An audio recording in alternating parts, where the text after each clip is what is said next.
Di sekolah, kita diajari bahwa utang itu buruk. Tapi mengapa justru banyak orang sukses memulai dari utang?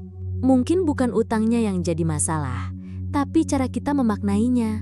Aku pernah merasa utang adalah bukti kegagalan. Setiap angka yang tertulis seolah menampar harga diri. Setiap tanggal jatuh tempo terasa seperti ancaman. Tapi semua berubah saat aku berhenti bertanya, bagaimana cara cepat lunas?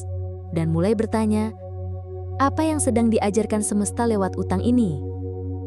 3 rahasia utang dan abundansi yang tak diajarkan.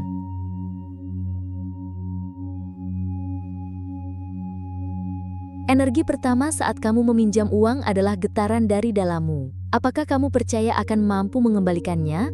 Atau justru merasa bersalah bahkan sebelum uang itu digunakan? Keyakinanmu adalah kontrak tak terlihat yang ikut bekerja. Dan semesta selalu mengkonfirmasi. Jika kamu yakin akan gagal, kamu sedang menciptakan kenyataan itu.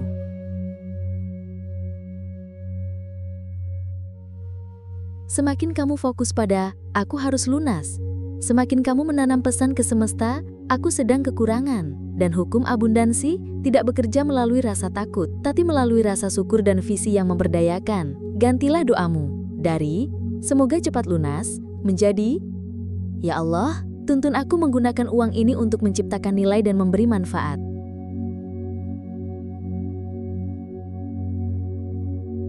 Orang miskin melihat utang sebagai beban.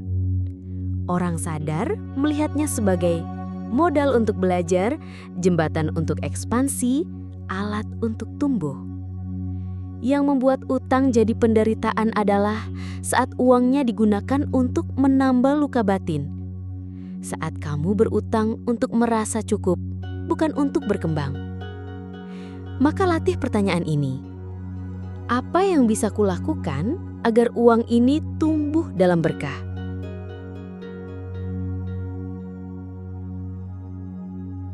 Saat kamu membayar cicilan, bisikan dalam hatimu, terima kasih ya Allah. Untuk kesempatan belajar dan bertumbuh lewat utang ini, hari ini aku kembalikan dengan hati yang lapang. Bukan karena terpaksa, tapi karena sadar. Kisah nyata, dari terpuruk ke tumbuh. Seorang sahabat pernah terjerat utang ratusan juta, tapi ia melakukan satu hal yang tak biasa. Ia berhenti menyalahkan keadaan. Ia bersyukur atas pinjaman sebagai modal kepercayaan. Ia gunakan uang itu untuk belajar skill baru, bukan untuk pelarian. Hasilnya, rezekinya berlipat, utangnya lunas sebelum waktunya. Dan yang lebih penting, ia menemukan versi dirinya yang lebih kuat dan penuh makna. Transformasi kesadaran. Utang tidak mengurungmu, tapi persepsimu terhadap utang yang menutup pintu rezeki. Saat kamu belajar berdamai, bukan hanya uang yang kembali, tapi harga dirimu juga tumbuh kembali.